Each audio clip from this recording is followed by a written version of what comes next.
Hello everyone and welcome to my YouTube channel dear students. आज का हमारा topic है ह्यूमन ब्रेन। ब्रेन हमारी बॉडी का इम्पॉर्टेंट स्ट्रक्चर है। ये हमारे बॉडी के अंदर जितनी भी एक्टिविटीज होती है उनको कंट्रोल करता है। तो आज के लेक्चर में हम ब्रेन की स्ट्रक्चर एंड फंक्शन के बारे में डिटेल से डिस्कस करते हैं।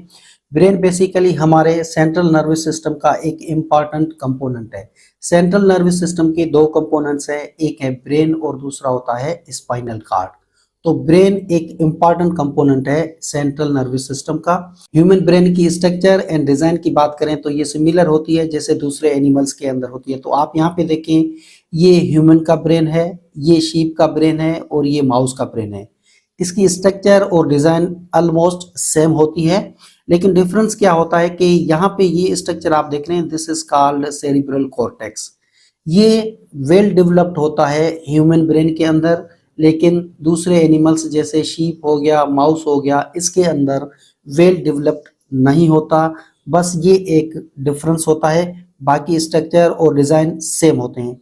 Just cerebral cortex well developed होता है ह्यूमन बीइंग के अंदर। Different view of human brain.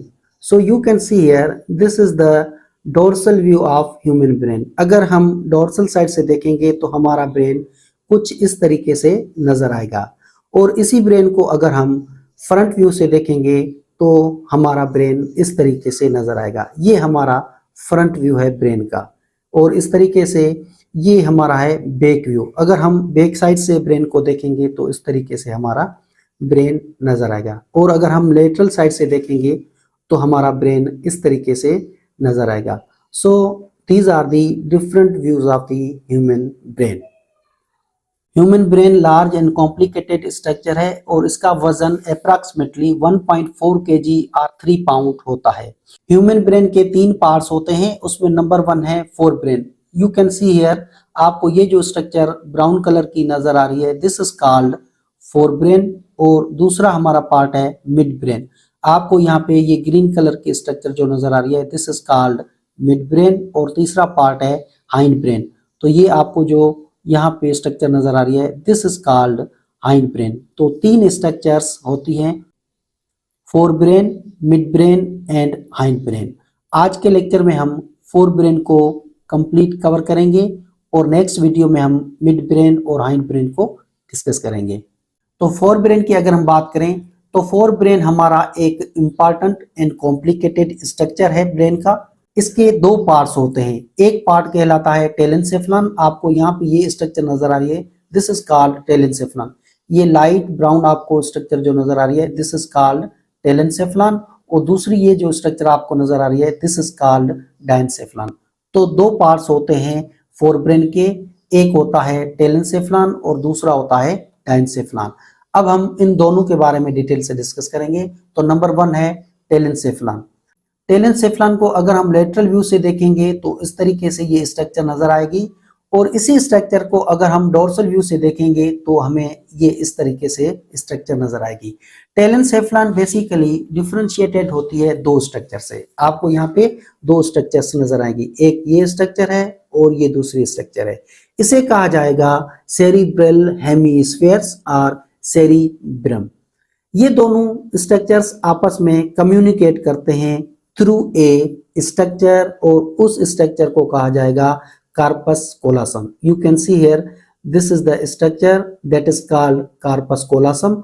ये स्ट्रक्चर इन दोनों हेमिस्फेयर्स को आपस में कम्युनिकेट कराते हैं। अगर हम सेरिब्रल हेमिस्फेयर को कट करके इसकी इंटरनल स्ट्रक्चर देखेंगे तो हमें कुछ इस तरीके से नजर आएगी। आप यहाँ पे देखें, ये एक हेमिस्फेयर है और ये दूसरा हेमिस्फेयर है, और आप यहाँ पे देखें ये आउटर मोस्ट आपको यहाँ पे ये स्ट्रक्चर जो नजर आ रही है, this is called grey matter, और इसे कहा जाएगा सेरिब्रल कॉर्टेक्स। इनर ये जो आपको लाइट स्ट्रक्चर नजर आ रही है, this is called white matter.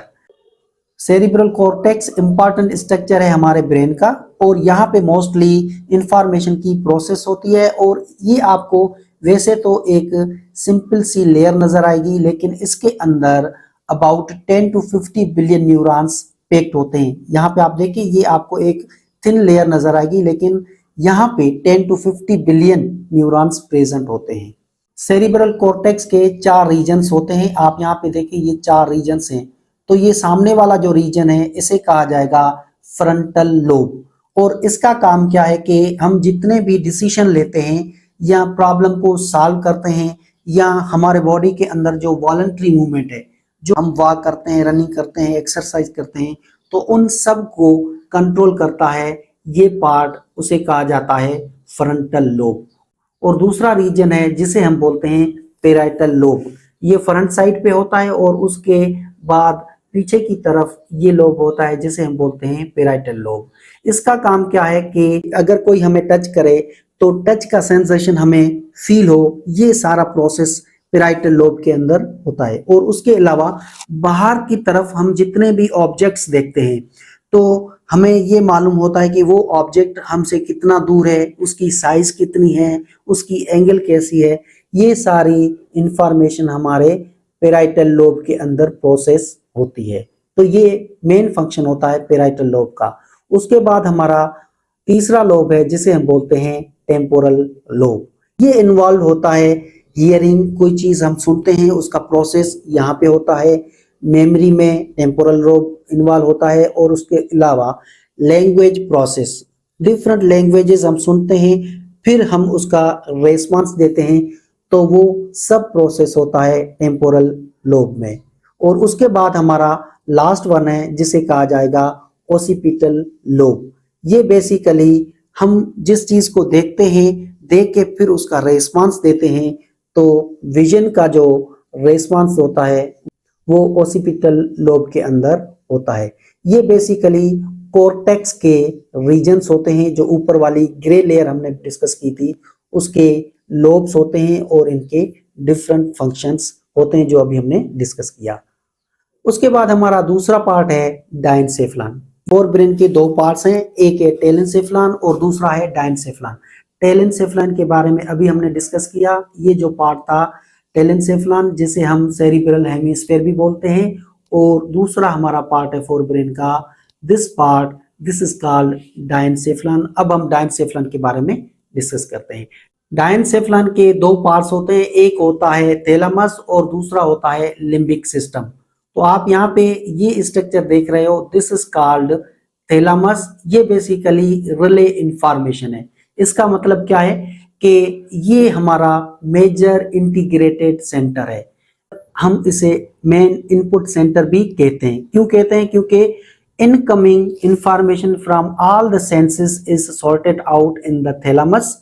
Different senses से थैलेमस के अंदर इंफॉर्मेशन आती है और यहाँ पे ये इंफॉर्मेशन सॉर्ट आउट होती है और फिर यहाँ से इंफॉर्मेशन आगे different parts of the brain की तरफ भेजी जाती है और वहाँ पे वो इंफॉर्मेशन प्रोसेस होके एप्रोप्रिएट रेस्पॉन्स जनरेट होता है थ्रू दी मोटर न्यूरॉन। इसीलिए थैलेमस को रिलेज इंफॉर्मेशन कहा जाता है, क्योंकि पहले यहाँ पे सेंसरी इंफॉर्मेशन आती है और फिर different parts of the brain की तरफ जाती है। That's why thalamus is release information. उसके बाद हम बात करेंगे लिम्बिक सिस्टम के बारे में। Limbic system is a diverse group of structures located in an arc between the thalamus and cerebrum. तो आप यहाँ पे देखें, ये स्ट्रक्चर हमारी हो गई थैलेमस की, और उसके बाद आप यहाँ पे देखें ये आर्क की स्ट्रक्चर बनती है जिसे हम कहते हैं लिम्बिक सिस्टम। और इसके अंदर जो स्ट्रक्चर्स आती हैं वो आती हैं hypothalamus. You can see here this is the hypothalamus. और दूसरा हमारा है एमिगडाला। यहाँ पे ये स्ट्रक्चर आपको जो नजर आ रही है दिस इज एमिगडाला। और तीसरी स्ट्रक्चर कहलाती है हिप्पोकैम्पस। तो ये तीनों स्ट्रक्चर्स आपस में मिलके एक सिस्टम बनाते हैं जिसे हम लिम्बिक सिस्टम कहते हैं। अब हम इन स्ट्रक्चर के फंक्शन के बारे में डिस्कस करते हैं। तो सबसे पहले है hypothalamus. Hypothalamus basically coordinating centre है। ये कंट्रोल करता है हमारे बॉडी के टेम्परेचर को, hunger, thirst, water balance and menstrual cycle and autonomic nervous system. तो ये हमारा एक इम्पॉर्टेंट सेंटर है। ये हमारे बॉडी के टेम्परेचर को मेंटेन करता है।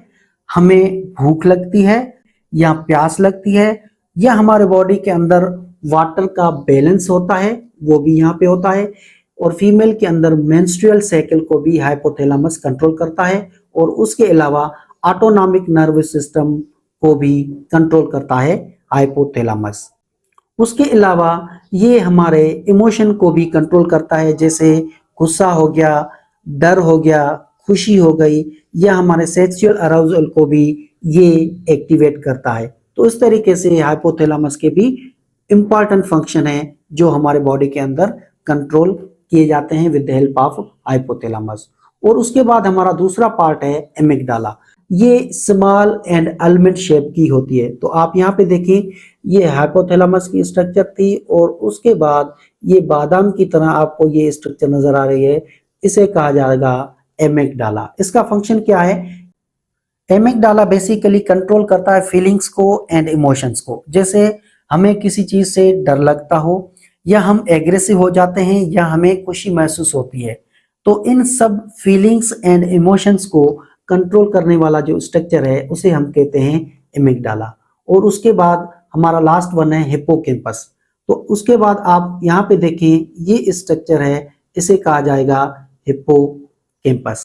हिप्पोकैम्पस की स्ट्रक्चर सी हॉर्स से मिलती जुलती है और इसका मेन फंक्शन है लॉन्ग टर्म मेमोरी। हमें पुरानी चीजें जो याद होती हैं वो सारी चीजें यहाँ पे स्टोर होती हैं, इसे कहा जाता है लॉन्ग टर्म मेमोरी। तो हिप्पोकैम्पस बेसिकली मेमोरी को फॉर्मेशन भी करता है, मेमोरी को बनाता भी है और इसको लॉन्ग टर्म तक स्टोर भी करता है, और उसके अलावा ये स्पेशल नेविगेशन भी कराता है। जैसे ये हमें रास्ते किस तरीके से याद हो जाते हैं, फॉर सपोज हम किसी नए इलाके में पहली बार जाते हैं तो हमें वो रास्ते हमारे ब्रेन के अंदर फिक्स हो जाते हैं, ये होते हैं हिप्पोकैम्पस में। अगर उसी इलाके में अगर हम दूसरी बार जाएं तो हमें वो रास्ते आसानी से मालूम हो जाते हैं, वो सब हिप्पोकैम्पस के अंदर स्टोर होता है इंफॉर्मेशन। तो इसे कहा जाता है स्पेशल नेविगेशन। तो डियर स्टूडेंट्स, आज हमने ह्यूमन ब्रेन के बारे में डिस्कस किया। इसके 3 पार्ट्स हैं, fore brain, mid brain and hind brain. आज के लेक्चर में हमने फोर ब्रेन के बारे में डिटेल से डिस्कस कर लिया है। नेक्स्ट वीडियो में हम mid brain and hind brain के बारे में डिस्कस करेंगे। Thank you for watching this video.